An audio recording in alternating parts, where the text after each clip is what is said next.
Fala pessoal, sejam muito mais do que bem-vindos ao meu canal. Meu nome é Pedro e aqui eu trago relatos sobrenaturais todos os dias para vocês. Se você já curte esse tipo de conteúdo aqui na internet, no YouTube, no meu canal, relatos sobrenaturais, lugares assombrados, histórias da roça, já deixa um like aqui no início do vídeo que ajuda demais, pessoal, ajuda bastante.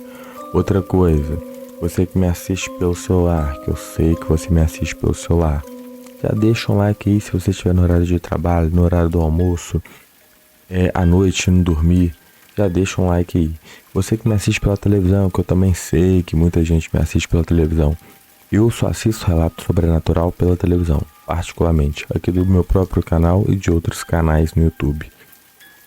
Se você não estiver logado com a sua conta, vai lá no seu celular, todo mundo tá com o celular na mão, e deixa um like aqui no canal, aproveita e se inscreve. Por último, mais ou menos importante, não se esqueçam da maldição aqui do canal.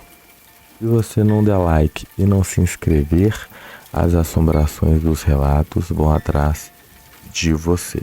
Então, para evitar esses problemas sobrenaturais, já deixa um like e se inscreva no início do vídeo, para depois não ter assombração puxando a sua coberta e te olhando de canto de olho na cama, no quarto, no escuro, quando você estiver indo dormir. Recados dados, vamos para o primeiro relato da noite. Relato número 1. O jogo do copo que nunca deveríamos ter feito.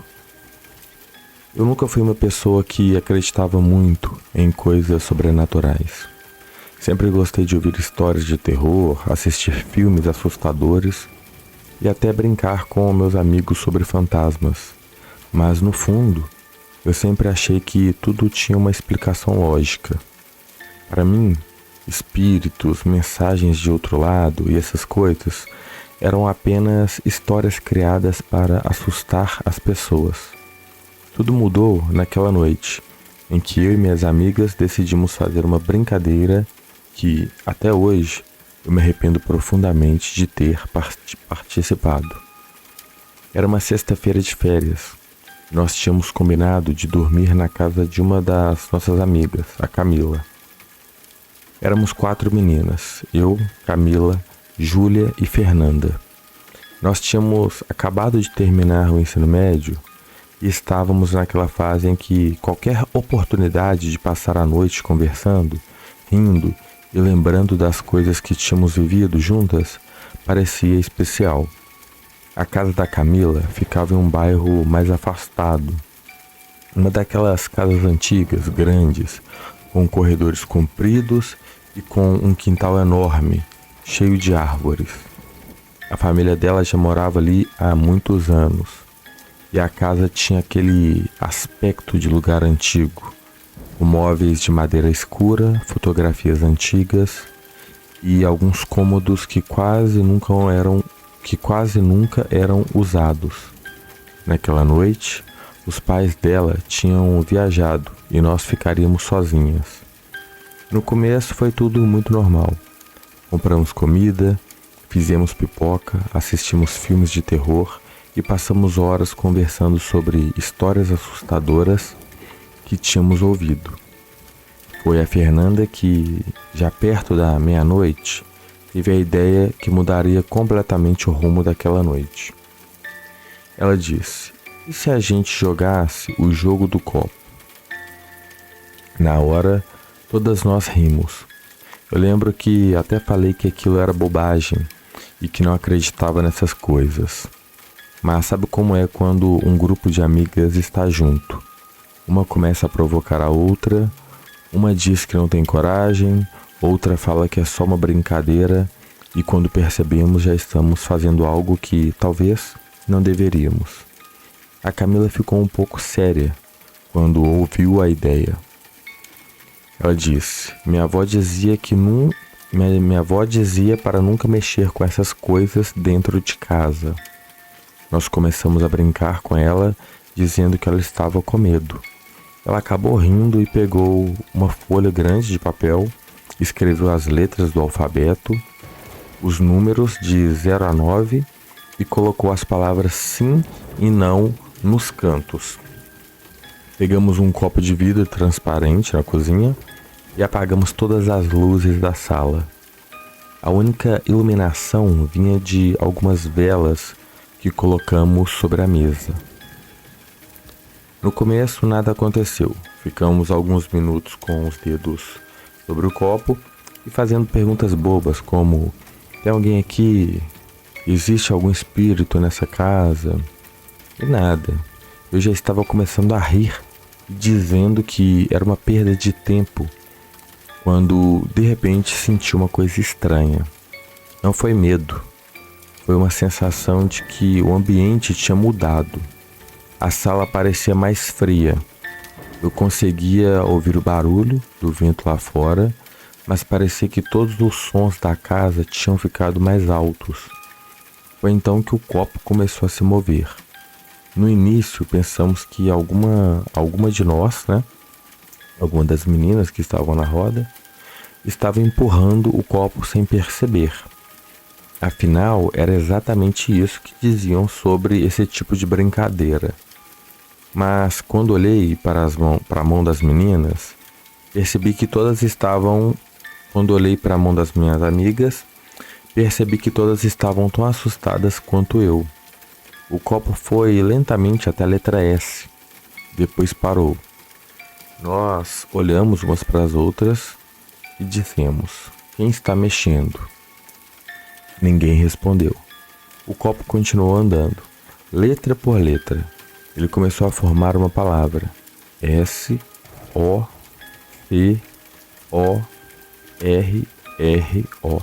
Socorro. Naquele momento, todas nós tiramos as mãos do copo ao mesmo tempo.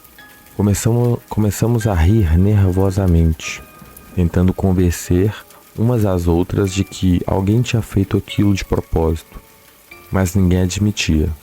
E o pior era que todas nós tínhamos visto o mesmo movimento. A Fernanda falou que talvez fosse alguém tentando assustar a gente e sugeriu continuarmos.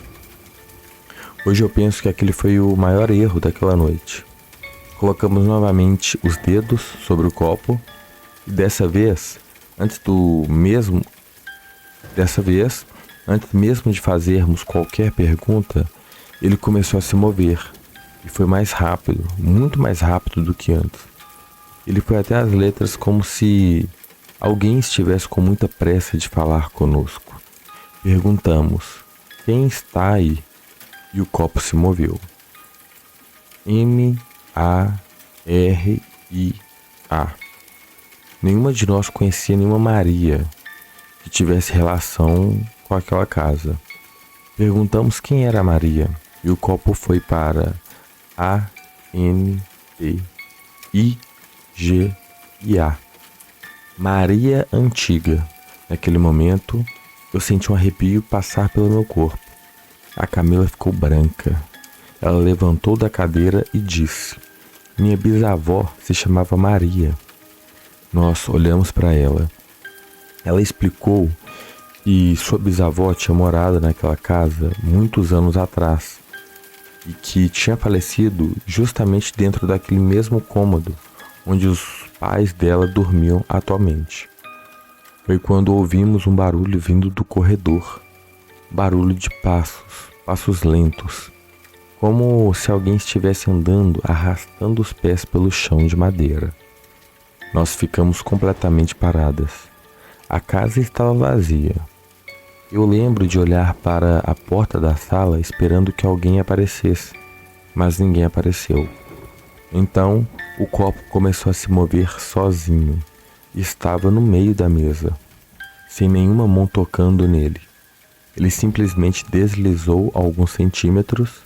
Naquele instante, nós gritamos. A vela mais próxima apagou. Depois outra, depois outra. Em poucos segundos, a sala ficou completamente escura. A Camila pegou o celular e ligou a lanterna. Quando a luz iluminou a mesa, vimos algo que até hoje eu não consigo explicar. O copo estava virado de cabeça para baixo e embaixo dele havia uma marca de água, como se alguém tivesse colocado o copo molhado ali. Só que o copo estava seco antes. Nós decidimos parar imediatamente.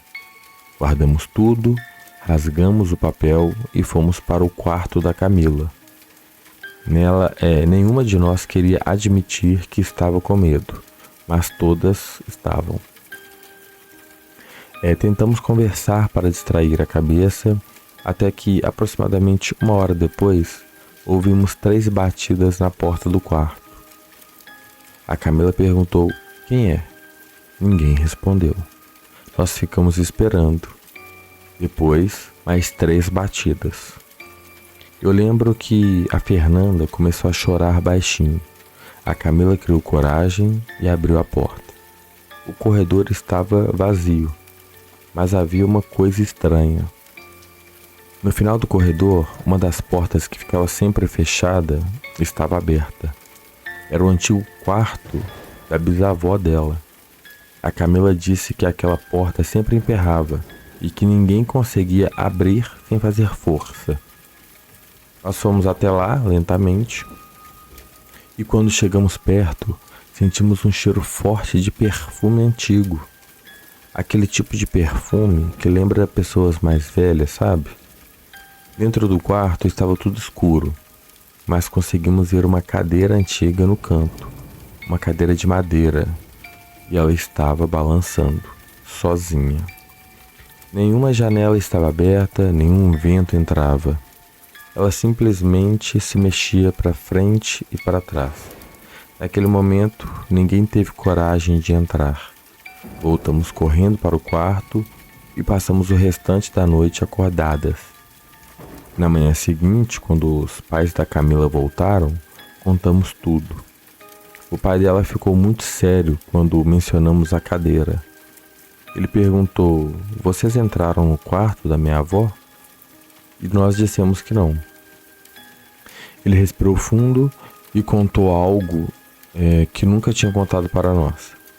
Segundo ele, quando era criança, sua avó costumava sentar naquela cadeira todas as noites para rezar. Depois que ela morreu, a família tentou se desfazer da cadeira, mas algo estranho sempre acontecia. Sempre que colocavam o móvel para fora, no dia seguinte ele aparecia novamente dentro da casa. Por isso, eles deixaram a cadeira naquele quarto e nunca mais mexeram nela. Eu nunca mais participei de nenhum tipo de brincadeira envolvendo espíritos. Depois daquela noite, comecei a respeitar muito mais essas histórias. Talvez exista uma explicação para tudo, talvez não. Mas eu sei exatamente o que eu vi. Anos depois, já adulta, eu encontrei a Camila e novamente perguntei se encontrei Camila novamente e perguntei se aquela cadeira ainda estava na casa.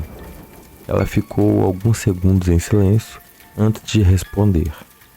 Disse que a família tinha vendido a casa. Perguntei o motivo.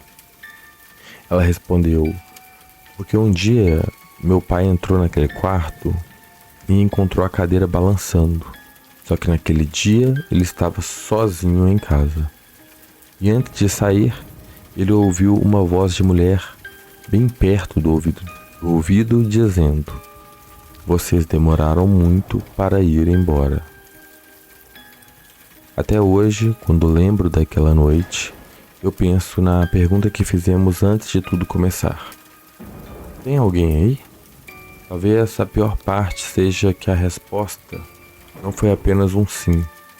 Talvez alguém realmente estivesse esperando que perguntássemos. Relato número 2. A voz do meu tio que me chamou no meio da estrada.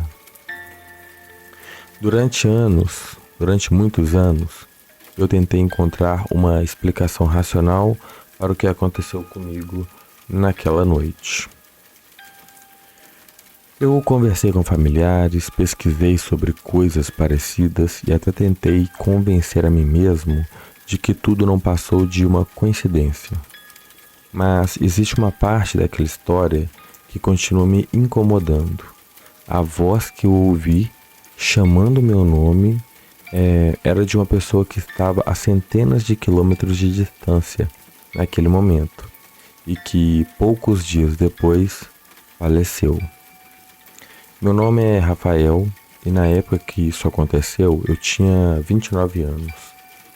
Eu trabalhava em uma empresa de contabilidade no centro da cidade e costumava sair tarde do trabalho quase todos os dias. Minha rotina era sempre a mesma.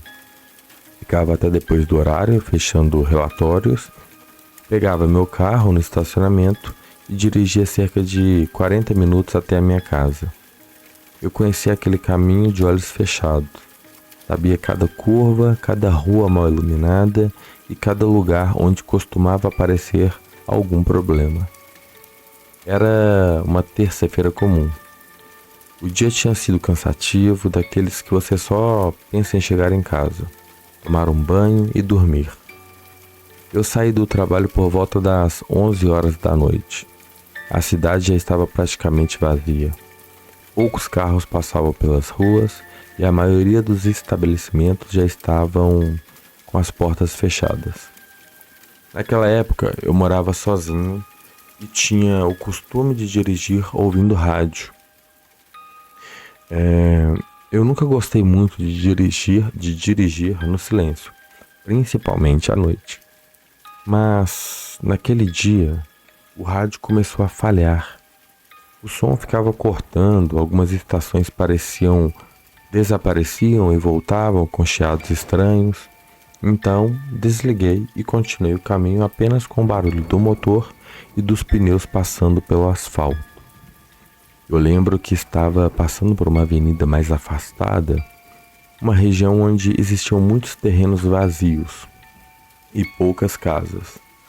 Era um lugar que sempre me dava uma sensação estranha à noite, porque a iluminação era ruim e quase não havia movimento. Foi quando aconteceu. Eu ouvi alguém chamar o meu nome, Rafael. Na primeira vez eu achei que tinha sido impressão. Continuei dirigindo. Alguns segundos depois ouvi novamente, Rafael, dessa vez mais claro. Eu olhei para os lados imediatamente, mas não havia ninguém. As janelas estavam fechadas, o carro estava vazio e eu senti aquele arrepio que começa na nuca e desce pelo corpo inteiro. Pensei que talvez fosse o rádio, mas ele estava desligado. Continuei dirigindo, tentando ignorar. Foi quando ouvi pela terceira vez, Rafael, meu filho, e quase freiei o carro no meio da rua. Aquela voz, eu conhecia aquela voz. Era a voz do meu tio Antônio, mas aquilo não fazia sentido. Meu tio Antônio morava em outro estado e ele era irmão do meu pai e não falava com ele, e eu não falava com ele havia alguns meses. Ele era uma pessoa muito querida quando eu era criança, mas com o passar dos anos, a distância, a correria da vida fizeram com que perdêssemos um pouco de contato. Mesmo assim, eu jamais esqueceria a voz do meu tio Antônio. Era exatamente igual, o jeito de falar, o tom, a maneira como ele pronunciava meu nome. Naquele momento comecei a sentir medo de verdade. Eu encostei o carro em um posto de gasolina que estava fechado. Respirei fundo e fiquei alguns minutos parado tentando entender o que tinha acontecido. Eu pensei em ligar para alguém, mas parecia um absurdo. Como eu explicaria? Oi, eu ouvi meu tio me chamando dentro do carro, mas ele está em outro estado. Eu provavelmente pareceria louco. Então voltei para casa. Naquela noite eu quase não dormi. Fiquei pensando naquilo repetidas vezes. Tentei encontrar qualquer explicação. Talvez fosse o cansaço, talvez minha mente tivesse criado aquilo, talvez eu estivesse pensando nele sem perceber. No dia seguinte, liguei para minha mãe e durante a conversa, em determinado momento, perguntei: Mãe, você falou com o tio Antônio esses dias? Ela ficou em silêncio. um silêncio muito estranho. Ela me perguntou: por que você está falando isso? Eu contei eu contei o que tinha acontecido. Quando terminei, minha mãe demorou alguns segundos para me responder. E então ela disse: Rafael, seu tio está internado. Eu senti um frio no estômago. Ela explicou que ele tinha passado mal alguns dias antes e estava no hospital. Segundo ela, ainda não era algo considerado grave, mas ele estava fazendo exames. Eu não contei para ela o que tinha ouvido a voz dele, não naquele momento. Achei melhor guardar aquilo comigo. Dias depois, recebi uma ligação da minha mãe logo cedo. Pelo jeito da voz dela, eu já sabia que alguma coisa estava errada. Meu tio Antônio tinha falecido durante a madrugada. Eu fiquei completamente sem reação. Minha primeira lembrança foi daquela noite no carro, da voz dele, do jeito que ele falou o meu nome. Eu perguntei para minha mãe exatamente o horário em que ele tinha falecido. Ela respondeu: por volta das 11h20 da noite. Na hora em que eu peguei meu celular e olhei o histórico da minha chegada em casa, eu tinha estacionado exatamente às 11h20.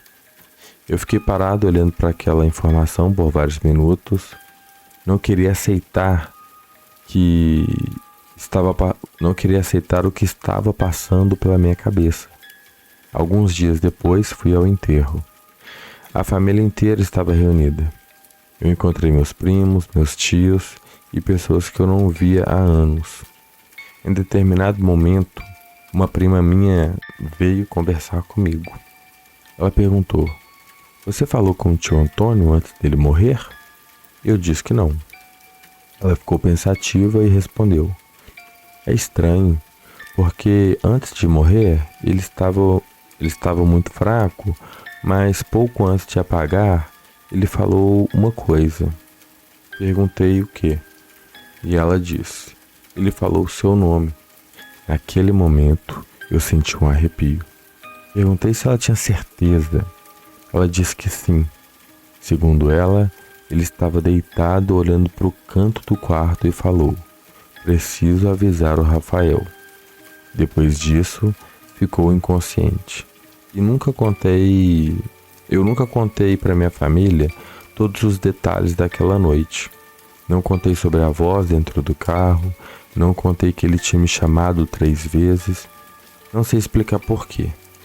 Talvez porque algumas coisas parecem tão impossíveis que quando você fala em voz alta, elas perdem o sentido. Anos depois, eu conversei com um amigo que estudava fenômenos psicológicos e contei a história para ele. Ele falou sobre a possibilidade como memória auditiva, coincidências, sonhos premonitórios e várias outras explicações. Eu ouvi tudo e acredito que ele tenha razão em muitas coisas, mas existe um detalhe que nenhuma explicação conseguiu tirar da minha cabeça. Naquela noite, eu não estava pensando no meu tio. Eu não tinha recebido nenhuma notícia sobre ele. Eu não tinha motivo nenhum para lembrar dele. E mesmo assim, no meio de uma estrada vazia, no caminho de volta para casa, eu ouvi exatamente a voz dele dizendo meu nome. Até hoje, quando dirijo sozinho à noite e passo por aquele mesmo lugar, eu diminuo a velocidade. Não porque tenho medo, mas porque uma parte de mim ainda espera ouvir aquela voz novamente. E no fundo, eu ainda tenho uma pergunta que nunca consegui responder. Será que meu tio estava tentando se despedir? Ou será que, naquele momento, alguma coisa entre a vida e a morte permitiu que ele chegasse até mim pela última vez? Fica aí uma dúvida, né? Se teve uma conexão forte, abriu um portal espiritual antes da morte, né? No último suspiro. Relato número 3. a cadeira de balanço da casa que nunca esteve vazia. Quando eu e minha esposa compramos aquela casa, achávamos que finalmente tínhamos encontrado um lugar onde iríamos construir nossa família.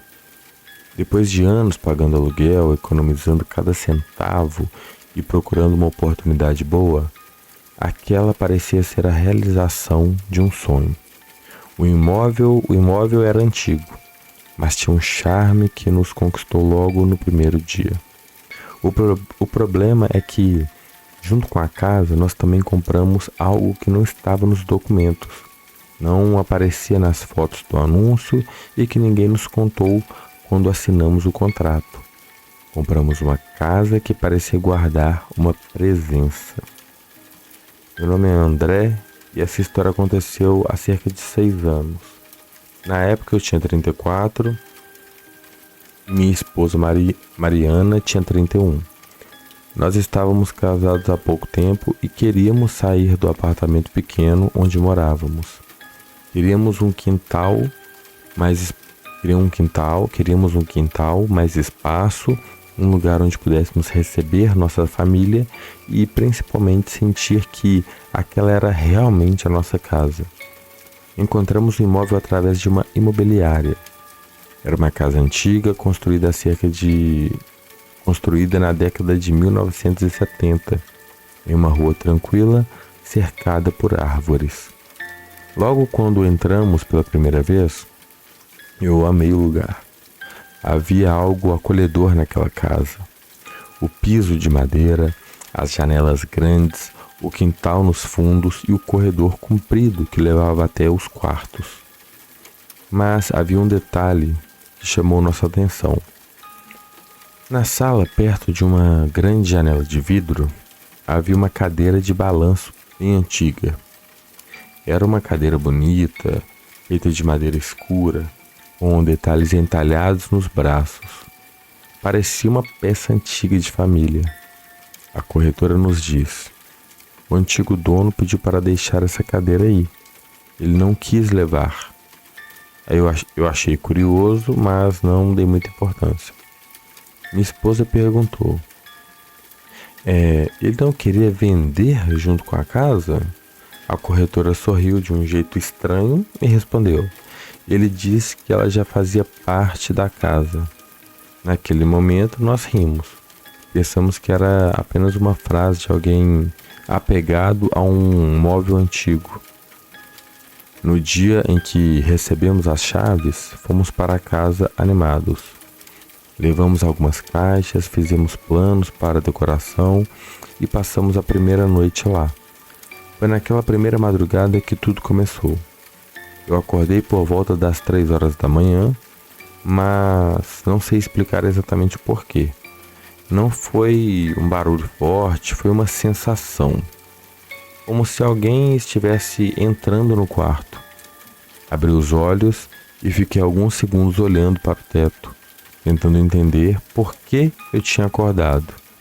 Então, ouvi um som lento, rítmico, um rangido de madeira, para frente, para trás, para frente, para trás. Naquele momento, meu coração acelerou. Eu conhecia aquele som. Era a cadeira de balanço. Eu levantei da cama achando que talvez minha esposa tivesse ido até a sala ou que alguma janela tivesse aberto com o vento. Quando saí do quarto, o corredor estava completamente escuro. Cheguei até a sala e vi a cadeira. Ela estava realmente balançando, sozinha. Eu fiquei parado sem conseguir me mexer. A primeira coisa que pensei foi que talvez houvesse uma explicação.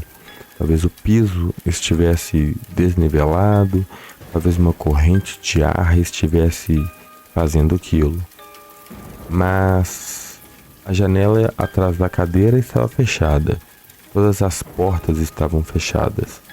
E o pior, a cadeira estava se movimentando como se alguém estivesse sentado nela. Devagar, com calma, como uma pessoa que estivesse apenas descansando. Eu fui até ela e segurei o encosto. Na mesma hora ela parou. Eu fiquei alguns segundos olhando para aquela cadeira, depois voltei para o quarto e não contei nada para minha esposa. Eu achei que ela iria rir de mim. Na manhã seguinte, quando acordei, encontrei Mariana olhando fixamente para a sala. Ela perguntou: "Você mexeu na cadeira ontem?" Eu senti um arrepio. Respondi: "Não, por quê?" Ela apontou para a cadeira.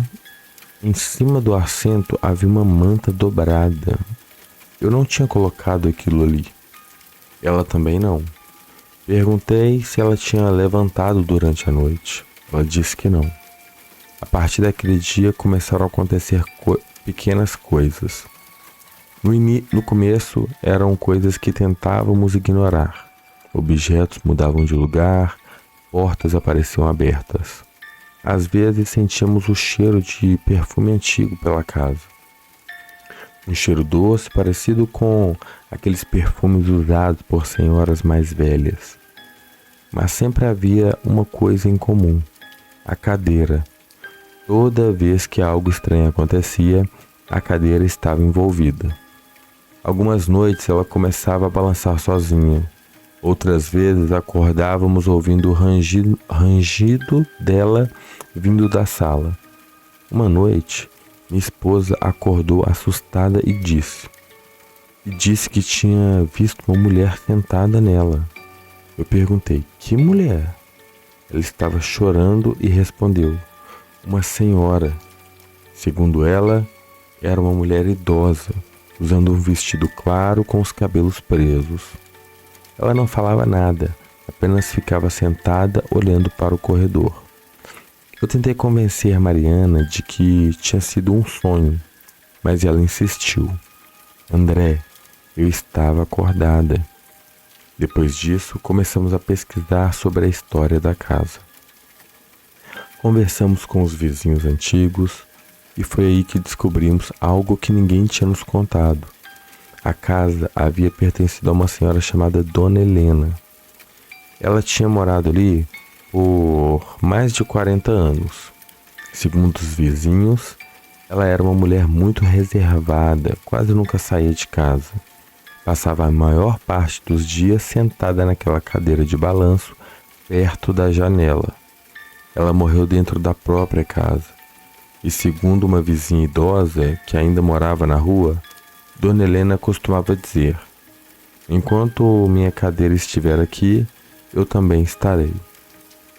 Quando ouvimos aquilo, eu e Mariana ficamos em silêncio. Aquela frase parecia ter outro significado agora. Algumas semanas depois, aconteceu algo que fez com que decidíssemos sair da casa. Era uma madrugada de domingo. Eu acordei com o barulho da cadeira novamente. Mas dessa vez havia outro som. Uma voz, baixa, quase um sussurro. Eu sentei na cama tentando entender e a voz vinha da sala.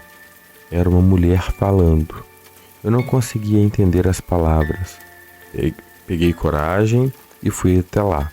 Quando cheguei no corredor, vi a cadeira balançando e ouvi claramente: "Por favor, não tirem ela daqui." Eu congelei. A voz vinha da cadeira. Naquele momento, minha esposa apareceu atrás de mim. Ela também tinha ouvido.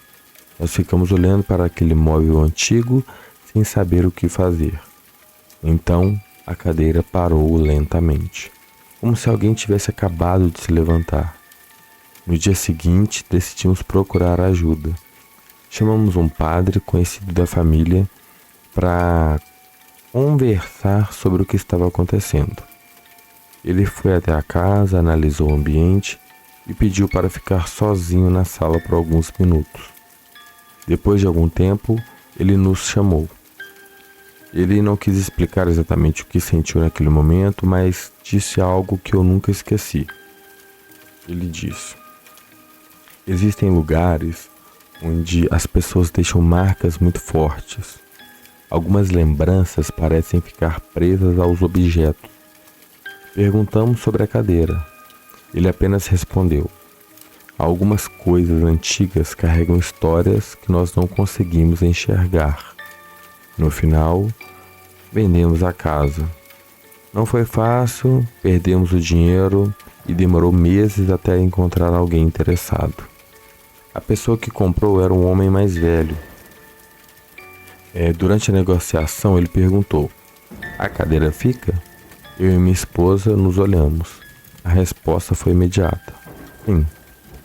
Ele sorriu. Ainda bem, eu gostei dela. Eu nunca contei para ele o que aconteceu. Não tive coragem. Cerca de um ano depois, passei por aquela rua por acaso e a casa continuava igual. As mesmas árvores, as mesmas janelas, a mesma fachada. Mas havia uma coisa diferente. A cadeira estava novamente na sala, exatamente no mesmo lugar. Parei de carro por alguns segundos e então vi algo pela janela. A cadeira estava balançando e havia alguém sentado nela, uma senhora, com um vestido claro. Eu pensei em ir embora imediatamente, mas antes de arrancar com o carro, aquela figura virou lentamente o rosto em minha direção. Eu não consegui ver os detalhes, mas tive certeza de uma coisa. Ela estava olhando diretamente para mim. Naquele instante, mesmo estando em outro lado da rua, eu ouvi uma coisa que nunca vou esquecer. A mesma voz daquela madrugada. Baixa, tranquila, como se estivesse agradecendo. Obrigada por deixar minha cadeira aqui. Desde aquele dia, nunca mais passei naquela rua.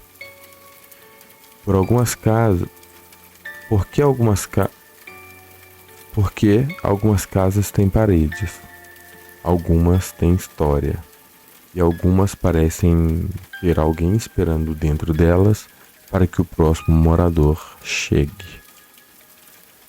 Bacana, né? Parece que não é um espírito maligno, né?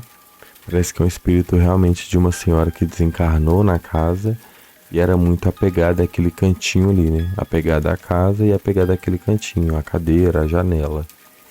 Muito interessante, mas eu não ficaria lá. Coloca aí nos comentários se vocês ficariam na casa ou se vocês venderiam a casa. Esses foram os relatos de hoje, pessoal. Muito obrigado por assistir até aqui. Deixa um like e se inscrevam. E vamos para o próximo vídeo.